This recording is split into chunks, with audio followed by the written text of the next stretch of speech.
Are we all seated?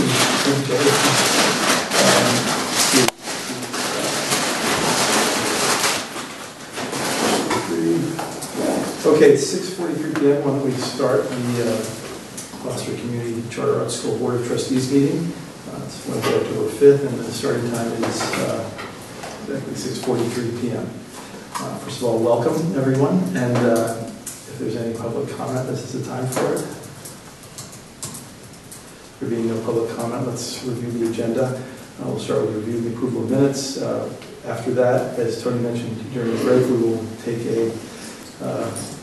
we'll get up and move to the arts room, where GCACS, our Director of Arts Integration, will make a presentation for us. We'll come back and have the State of School report. We'll review DSE open conditions. We'll review board subcommittee policies for agenda, review minutes for postings. Number 8, we'll review evaluation tools for the trustees and the executive director. Number 9, we'll do the committee updates. And then 10, we'll discuss possible agenda items for the next meeting. So having done that, let's go to review and approval of the minutes. And we were given, besides the Finance Committee meeting minutes, which we just approved in the prior meeting, did we have minutes from the past Board of Trustees meeting? I don't think we did, because we just had the meeting last week. So. Yeah, so I don't think we are. Okay, so then we'll table that until such a time as those notes are written, ready, and available. Okay, and let's see. So with that, we're on item number 4, which is the faculty presentation by GCACS. So I don't know if there's any procedure for this, but we're all adjourning now to the next room. The meeting is still going on. We're just changing the venue. We're moving to Shanks. Wow. That was an impressive presentation, and again, nice hire. Well, actually, it was well in process when I got here. You guys already found her. Who found her? Yeah, Dave, did you start? Dave, you found her? Shay called me to get involved in the curriculum work some years ago. So she's been involved for quite some time. Too bad we couldn't have started last year. I mean, talk about that culture underway, and yet, I guess we were lucky to do what we did, but wow, we're really lucky to be doing this in year 2. And it's only 20 some odd days at school. Yeah. So. It's interesting to think that Shay's work was already an inspiration for what people were thinking about when they said the school would be an arts integration school, and now she's here. Yeah, it's great.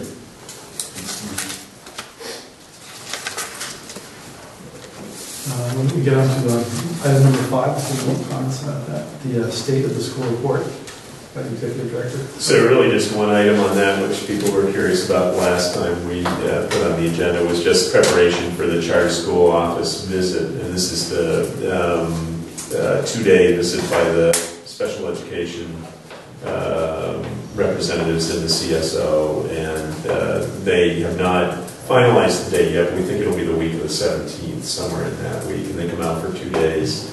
And in preparation for the visit, with the standard, is a standard review for all schools, and they go through all of your files for students with IEPs, make sure the files are in order, make sure that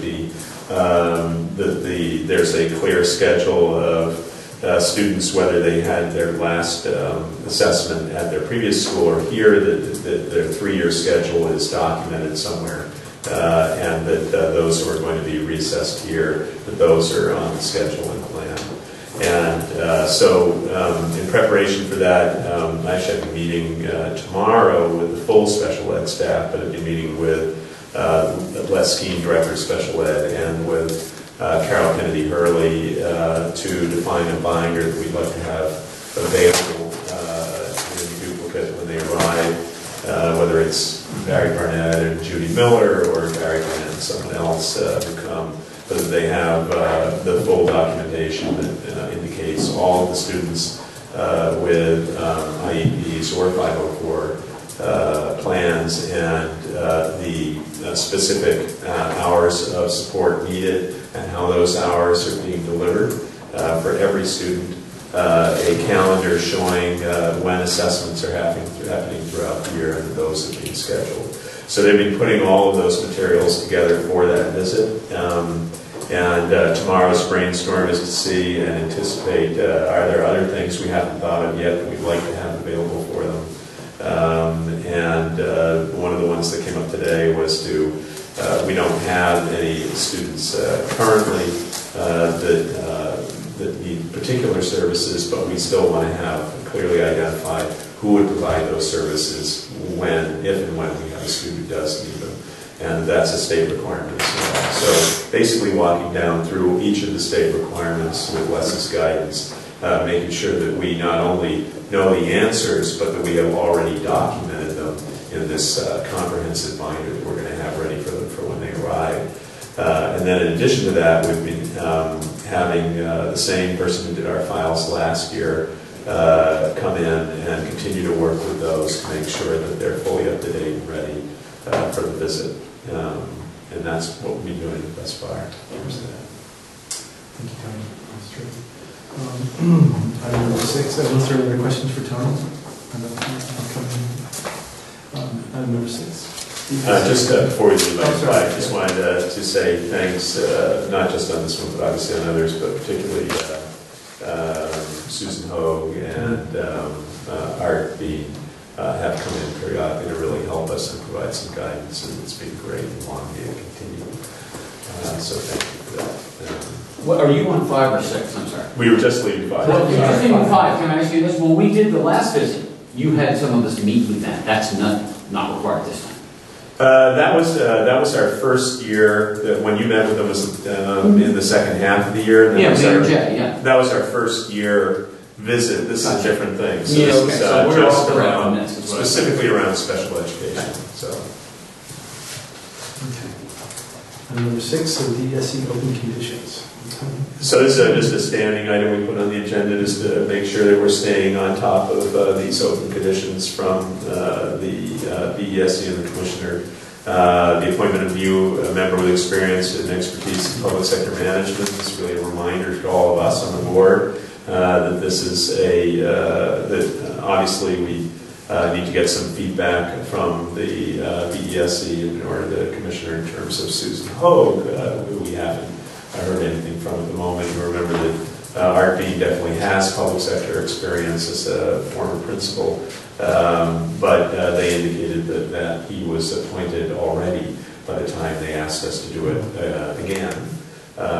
So they clearly want more than one person on the board who had public sector management experience. So we will get some feedback there, but I think we still want to see this as something that the board wants to continue to as we think about expansion and the specific skills and needs there. I think we need to make sure we shore that one up. Ongoing compliance with open meeting order. We continue to do this, and so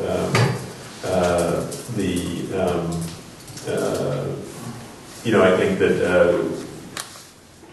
open meeting law specifically is something that we need to get better and better at in terms of later on, I think, in this, do we have it in terms of agenda and then review and posting? We do. So, one of the areas that we want to get better at is having our agendas are posted on time, but it'd be better if they were even posted earlier in terms of public notice than the 48-hour requirement, and but also in terms of posting minutes in a timely fashion. It's something we want to get better at.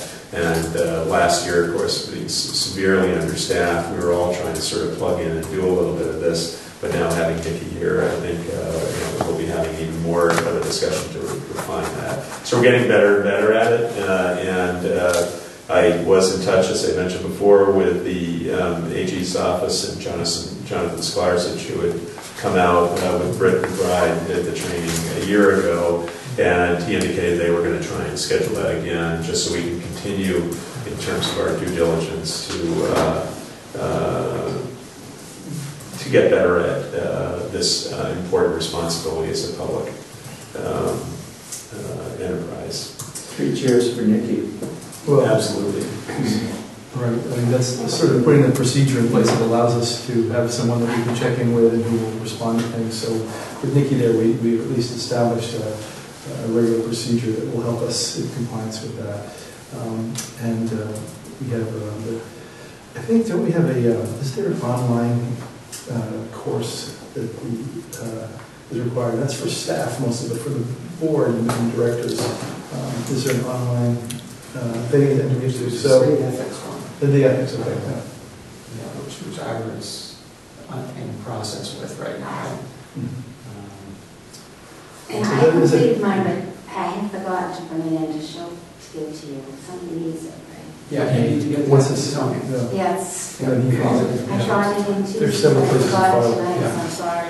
Okay, yeah, just get it to me as soon as you can, and, but what James talking about specifically is the online ethics, basically instruction test that you can take.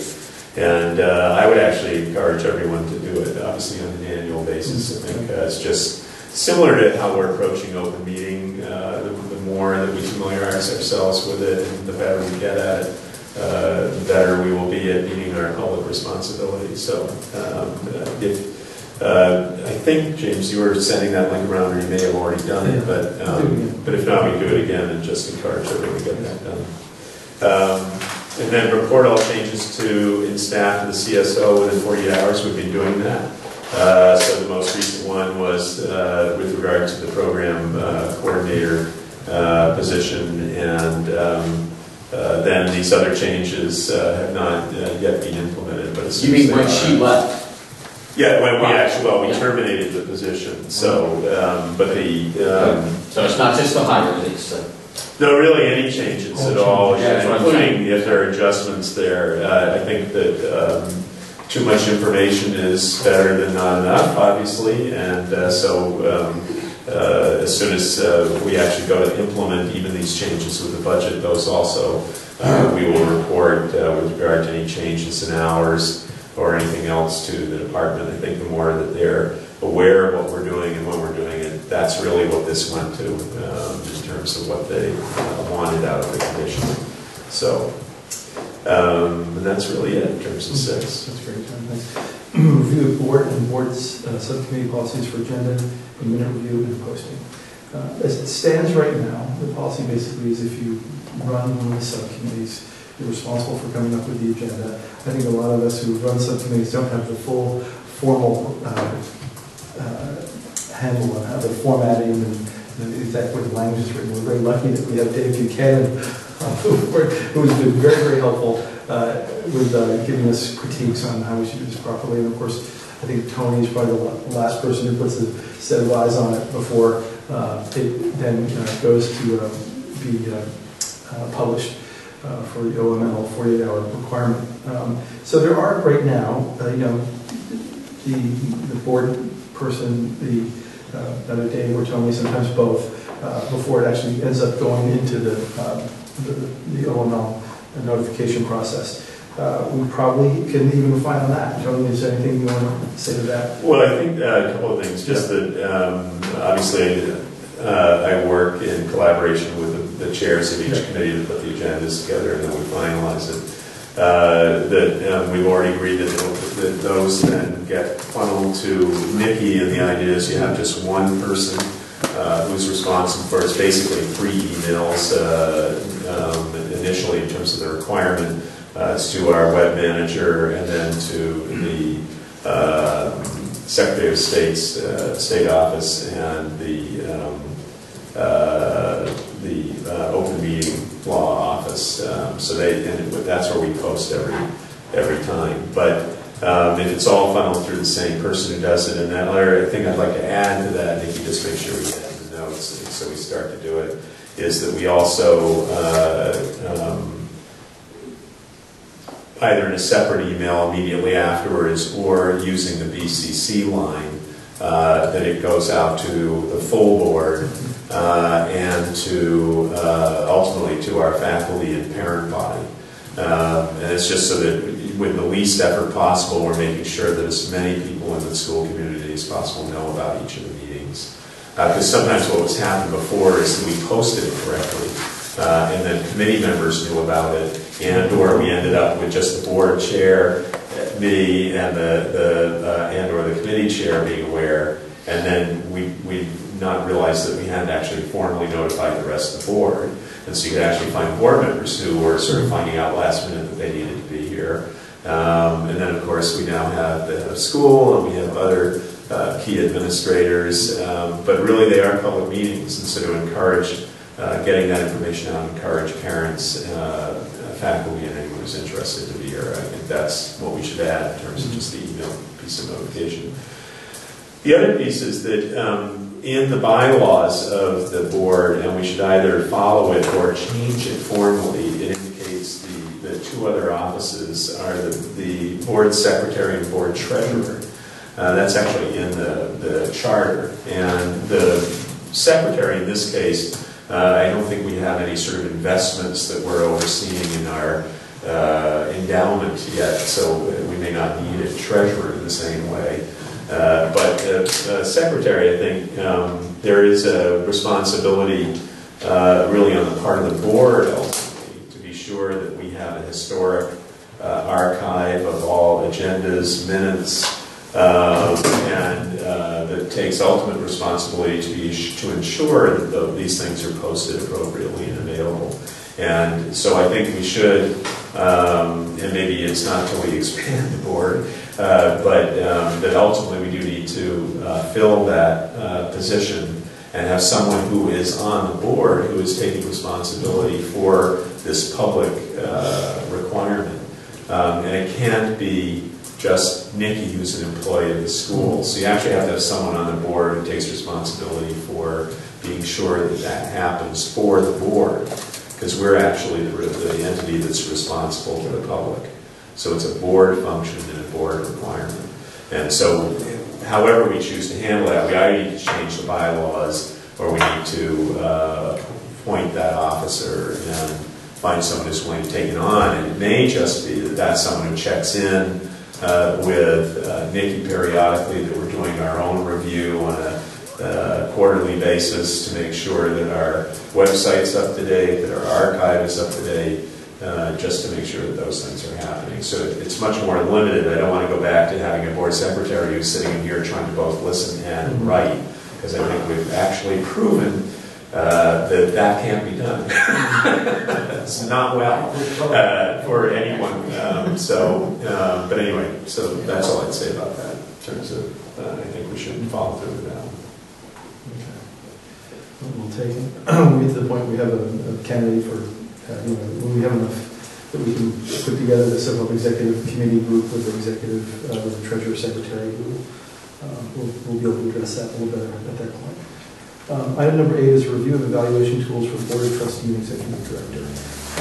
I know we'd spoken at the meeting last week about getting the final documents out. I think there's a lot of other things happening, so Tony, can you just give us an update on where we are at, what the position should be on this? Did everyone receive them? I know I looked at them several times. Did everyone else? So yes, we received. Yeah, you all. Yes. I got an email from Nikki today. She just received the last mailing address for Board of Trustees members. So because of that, she did not mail them out. So in terms of making a motion tonight, I think we ought to table that because not everybody has seen the final, the executive summary accompany each of the Board of Trustees evaluation form as well as the executive director.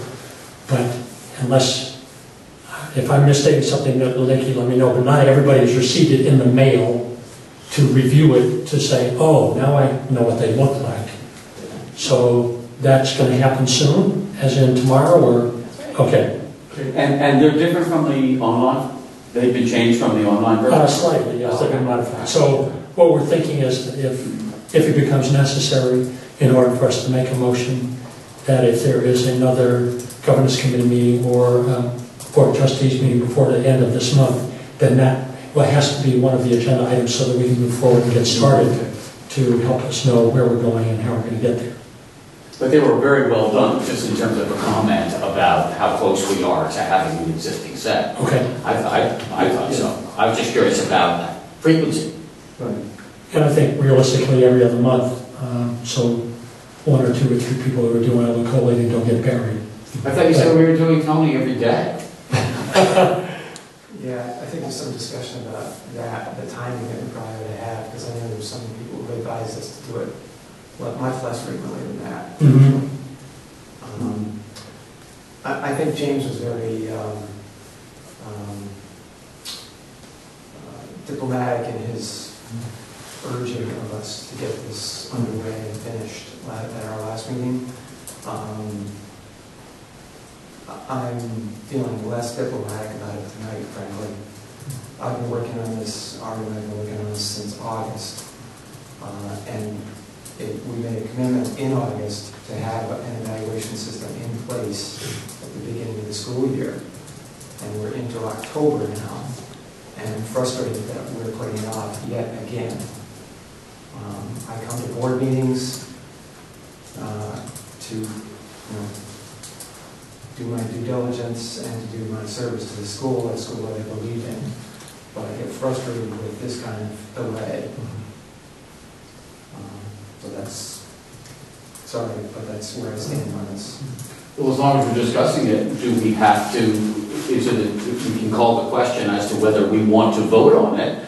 We don't have to always be unanimous about everything in agreement. We've seen it. I thought they were terrific. I mean, I could vote on them tonight, but without seeing the paper form, if Dave...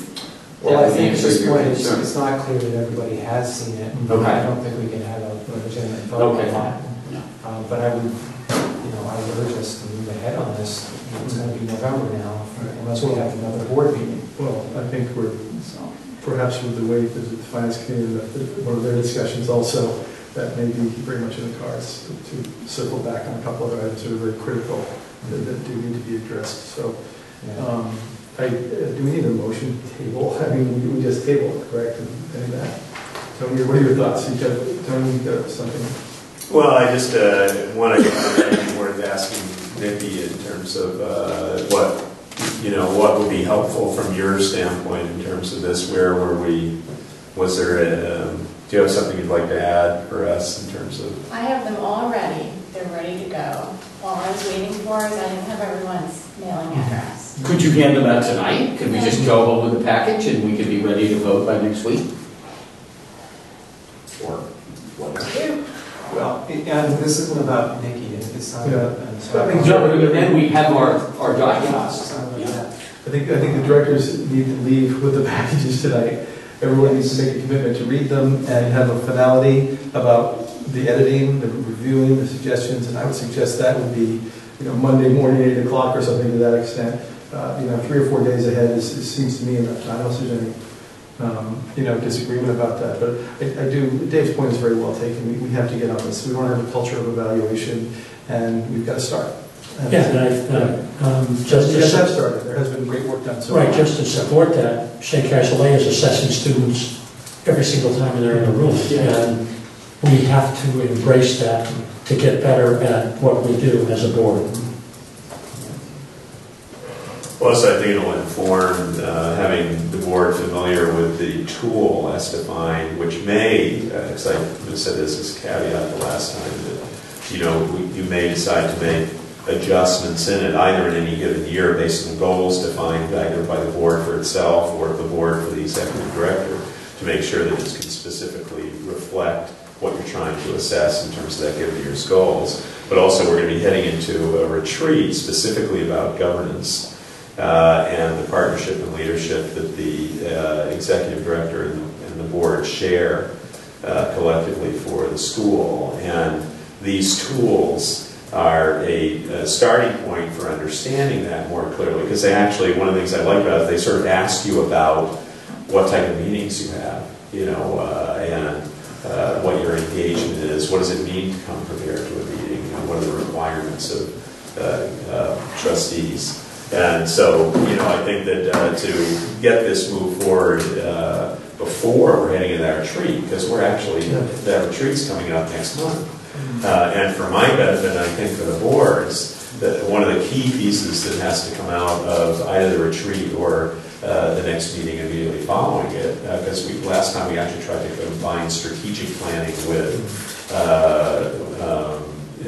board governance issues. So we actually dropped and eliminated the board governance, and we focused entirely on strategic issues around enrollment and didn't do this equally important part. And so I'm not sure we can mix those, but it would be good, as we mentioned in the last meeting, to at least come out of that meeting having taken on board what we've learned and now define at least the key goals that the board wants the executive director to meet for the year, and the board wants themselves as a group to meet for the year. As Dave said, we're now in November, so if we haven't defined what we're trying to achieve until the middle of the year, we're not leaving ourselves a lot of time to actually achieve the specific work that we decide we're doing about. So if I could throw in a suggestion here after we adjourn, everybody follow, all board members follow Nikki to the office, you hand everybody the folders and study. That'd be great. And then be prepared for next month, or give people feedback like Monday. I would say please read it this weekend, and finalize your, is about it, or talk to somebody with a question about something. But let's at least be very near ready to have a major review and edits final at least by next week. It shouldn't take too long. Read it, think about it, ask some questions to various board members, and see what's being done. And Nikki, anybody whose address you're missing, you should corral them right now when we go in there and say, hey, I don't have your address. I do. I Okay. just received the last one today. So Yeah. we're all set. Okay, so I think there may be a case to be made for having another trustees meeting, not like we're going to do last month, or we had 4 in a month or whatever, but at least one more might be appropriate, given that there's some other pretty substantive issues in front of us. Well, I don't think you have to table it. Right, now we just... Because you just don't make the motion. We just don't make a motion. You just go put it on the agenda. Exactly. Okay, fantastic. Okay, so let's go on to number 9, committee updates. The Finance Committee update. Review Finance Committee's recommendation regarding budget adjustments. Consider recommendation for a motion to approve the adjusted budget. So at the Finance Committee meeting that we had, we did discuss the new budget. There was a handout, and the recommendation was made by the Finance Committee to approve it with a vote of 3 in favor and 1 abstention. I'm not quite sure what the procedure would be at this point. Do we discuss the findings? The Finance Committee members who are here now discuss the conversation, or do you just go through the vote and then have the discussion? Well, generally the chair of the Finance Committee would present a summary of the key elements of the presentation. I'd be happy to do that. Basically, the template that came out showed the budget with 196 students, I believe then 165 as the DESE required last spring, early this summer rather, and then I think the next sorry, I don't have a sheet in front of me right now. I can actually run 150. through it without 150 and 135. 150, 135. So you got all 4 potential pieces of the pro forma setup. So, and the key, the sort of critical elements of it, we actually reviewed most of them before, but that essentially we had to have a budget that worked with a much lower number of students. And our key goals were to achieve the delivery of the mission and vision of the school in all of its parts, in terms of the academic program, the arts, and special education delivery, so that all students can be supported. And these went directly to some of the issues last year that we wanted to be sure we were in state compliance as well in all of these pieces. And so when we met to put this budget together, we wanted to be sure that there were as few cuts in staff as possible, and that any cuts in staff that would be considered would be of non-teaching staff. And to accomplish that, one of the ones which even at 150 would have happened was the elimination of the position of program coordinator, who was primarily focused on working with the Parents Association and with outreach to the greater North Shore community, particularly to arts and other organizations in terms of the school's engagement. And the feeling was that the executive director could take on those responsibilities, and we would relieve one of the most significant salaries, and we were administratively heavy at this point. To move from 196 to 165 to 135 and have the level of administration that we did would have been inappropriate, and really in terms of delivery of all those elements of the program would have been negligent. And so we eliminated that position. We cut back on the hours of the school nurse, so that she's actually still here 5 days a week, but she is in a little later, at least a little earlier. And then the other major change was to straight line which actually was going to be a requirement of the audit team anyway, for us to straight line our rent.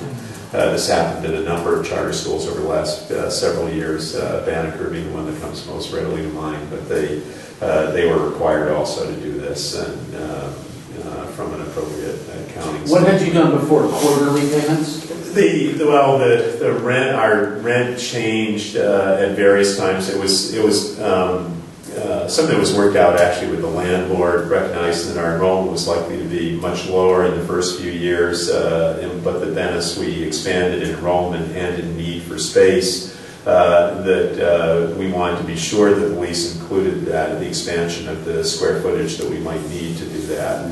And so the rent went up accordingly to cover that increase. And what the auditor indicated was, and AAF does the audits for a significant number of charter schools. I think they do more audits for charters than any other organization.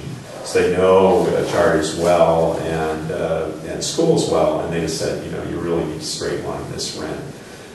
Which actually served us well, because it meant that there was a savings there in terms of the accounting of the budget and the cash that was available. But also the key element here, I think, that I want to focus on from the discussion at the Finance Committee, and Finance Committee members, please jump in after this with any comment, but is that there's also a clear responsibility in this budget that the board is taking on with regard to the cost for the expansion of the facility in whatever way we choose to do it, to house the movement to a K-8 school. So next year it calls for KN1 to be added, and we had initially planned to have the square footage of this building expanded to add 2 classrooms, and that was worked into the lease program. And instead, what we're choosing to do in this budget is that we're actually funneling all available resources directly to the educational program and the teaching staff and the maintaining of that program in its entirety. So we maintain director of theater, we maintain director of music, we maintain director of arts integration, we retain the special education staffing, we retain all academic staffing.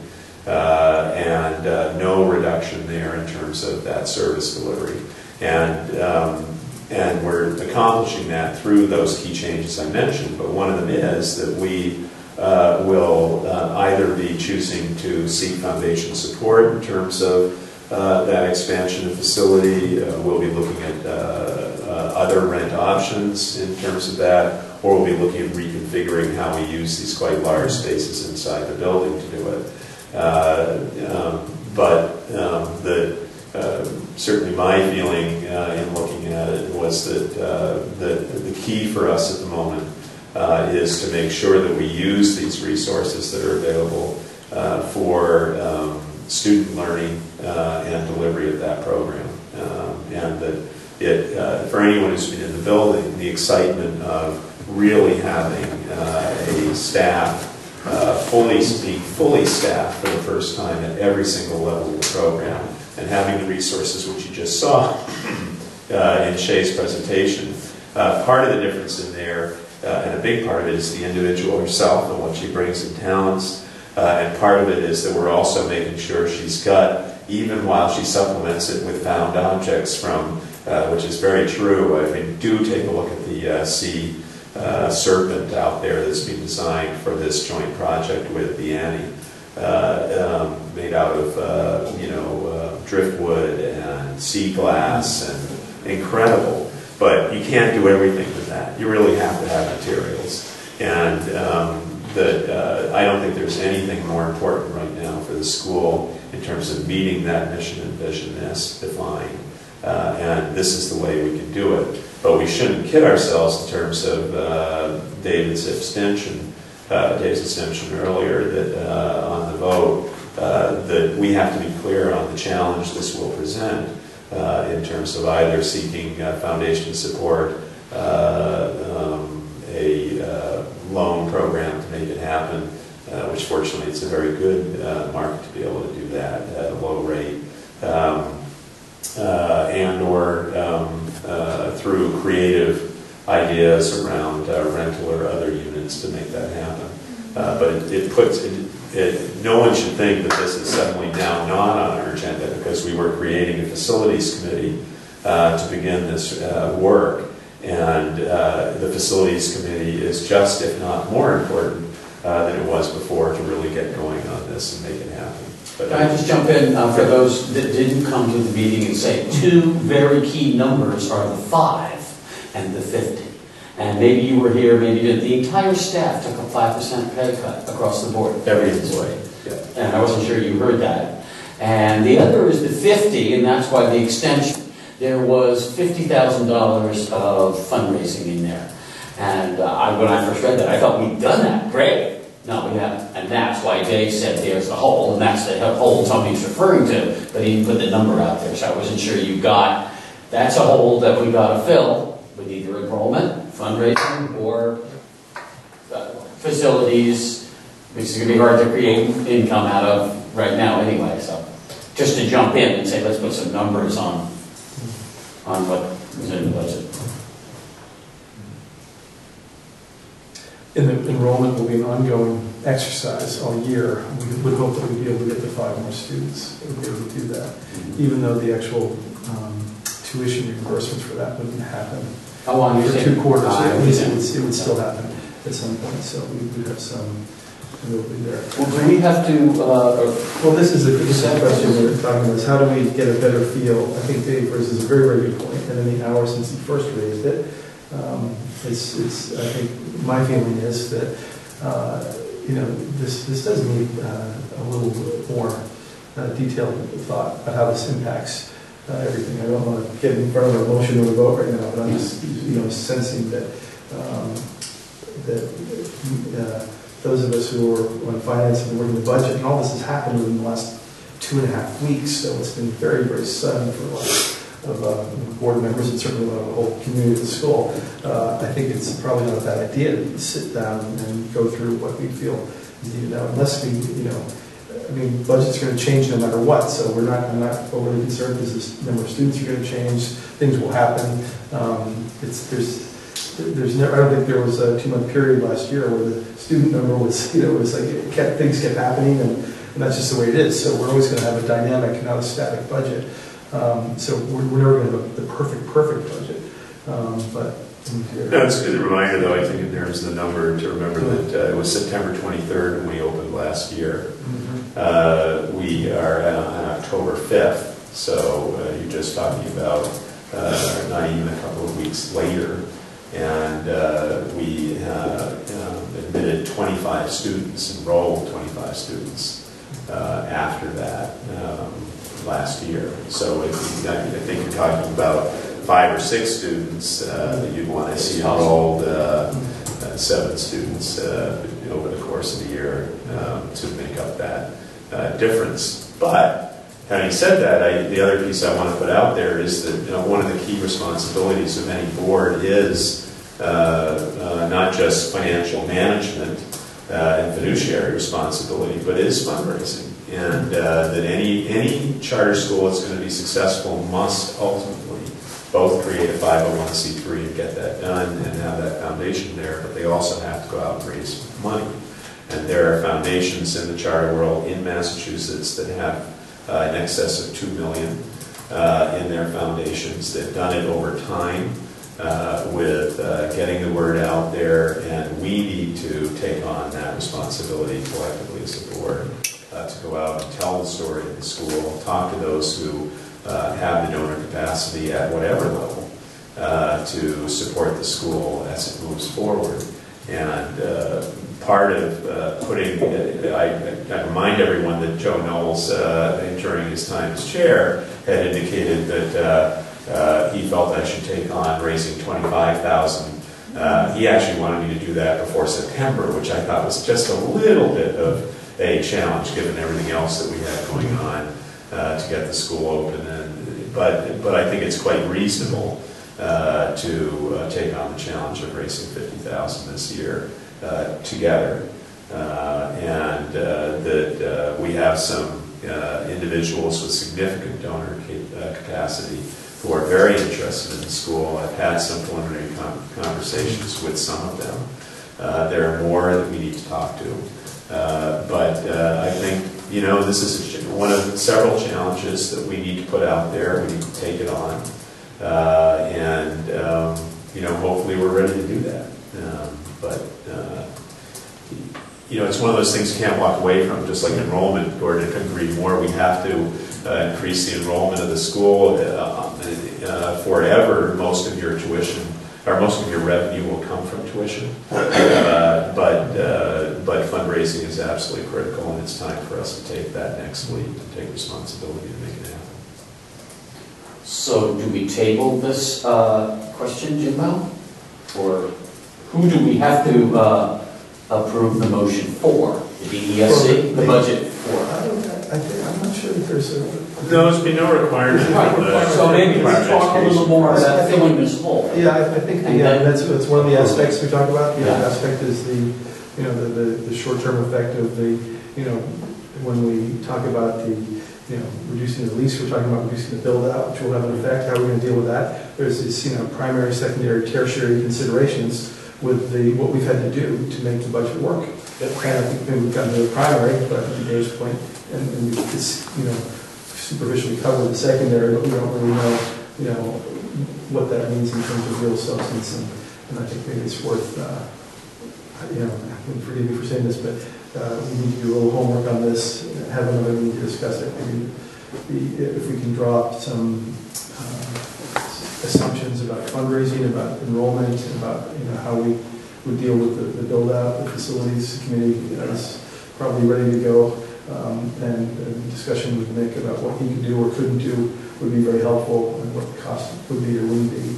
So I mean, there are quite a few things as I'm just sort of turning this over right now, but it's definitely worth consideration before we go ahead and approve a budget that, as Dave says, we're not really sure we fully understand the ramifications for. So I don't know if that requires a motion, or we don't have to bring a recommendation.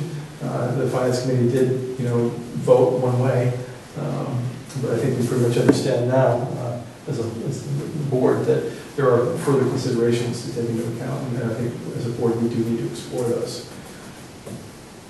Yeah, I think over the course of last year we've had budgets established, and I've always recognized that those are subject to change, and they do change, and that in this case we certainly have some issues that need further study. We need more information to make an informed decision about whether that is the path we're going to go down or not. Right now we have a budget with certain assumptions built into it that works, and that's where we stand right now. But I do think we need more information. Well, I think before we end the meeting, because we're heading down, this is our last item, and before we end the meeting, I think we need to define exactly what that further information is, because it'll define who we need at the next meeting. It also define work that if, for example, exploring specific ideas around facilities and cost with regard to different models for how we would do either the build-out or house the expansion of K1 within the given structure, whatever those pieces are, then we either need to be doing that work, some of us with others, or the board's determination to start a facilities committee, that needs to equally, along with evaluations, that has to happen now.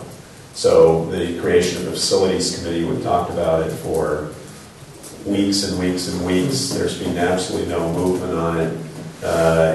If we're going to not arrive at a meeting with the exact same thing happening, then we need to define, is it having Cindy Marie come to the next meeting, walk through certain pieces of the budget that you want more information on at 135? Is it getting the facilities committee there and having options for different models for how we might house those students in terms of that piece of it? Is it, or in terms of advancement in giving, is it having some subcommittee of the board and group take on the fundraising? And how about I'll be Scrooge and say, what if there is no increased enrollment and our ideal of not cutting a single dime from the education budget? Well, how would you model it if you had to take 50 grand, out of this budget? I'm just to say, so it's not all cake. It might be, it's 2011 and times are tough. So I'm just saying, right now, we left it all in there. As I said, we dropped 600,000 out of the budget, and we dropped 71 and added 30, so we really only dropped 41 out of the personnel budget, unless I read the numbers wrong. Well, I think there's, you got to remember we had a transition from Rick Crowley in terms of putting the budget together to Cynthia Marie, and some of those consulting, like that's not new consulting amounts. It includes under that part element of the budget. I think we outsource.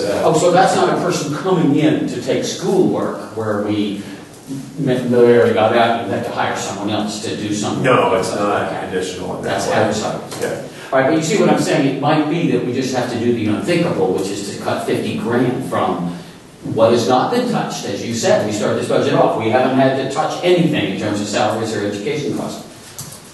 I'm just saying. But so I want to go back to my specific question, which is that we need to, at whenever this next meeting is scheduled, which I assume will be sooner rather than later, we can't afford to come into another meeting with questions needing to be answered and not have the people here to answer the questions. So if people are actually wanting to see models of what we might do and to do that brainstorming before you feel comfortable with the budget, then whether it's the chair under the bylaws, chair can simply create a committee, but you have to have people who are serving on it. But one of the things would be to define a time frame in which that facilities committee will be both formed and meet. And then if we're inviting Cynthia Marie to come out, we need to have you generate now or via email any of the specific questions you don't feel have been answered yet that you'd like to have specific answers to. But do we really need the detail run by the computer, or are these decisions made in lump form where we wouldn't need her to make decisions? We're 50 grand short, aren't we? Or are we, am I not reading it right?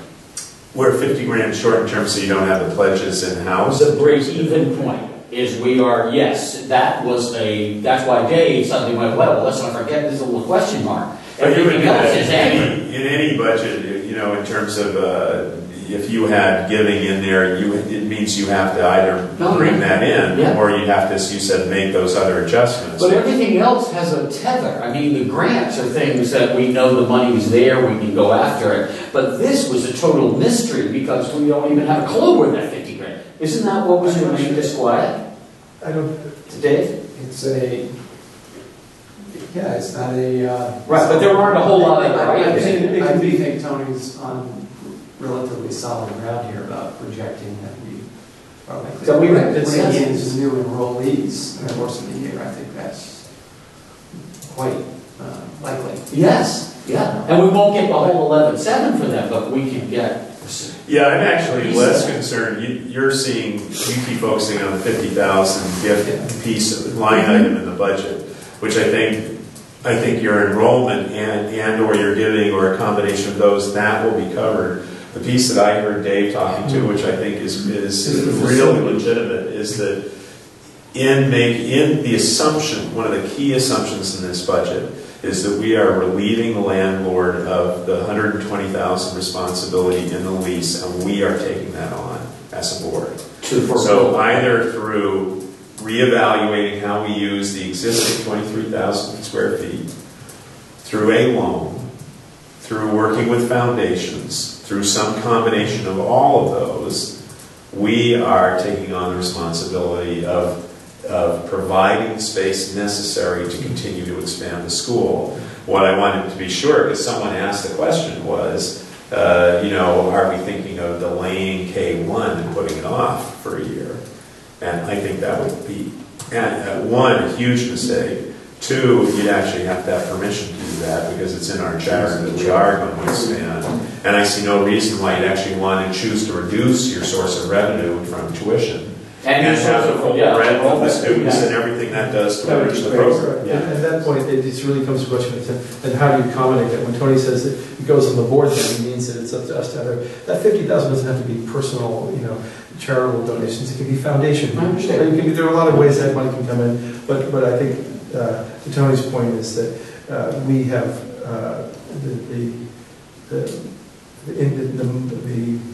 weight is on the onus is on us to come up with a way to create that space resource that will allow us to continue with our plan to have kindergarten and first grades come on. The big question is the space and the money, for and I do want to say that we've talked about facilities funds. We haven't gotten nowhere with it. We haven't started the committee yet, so there's no official committee.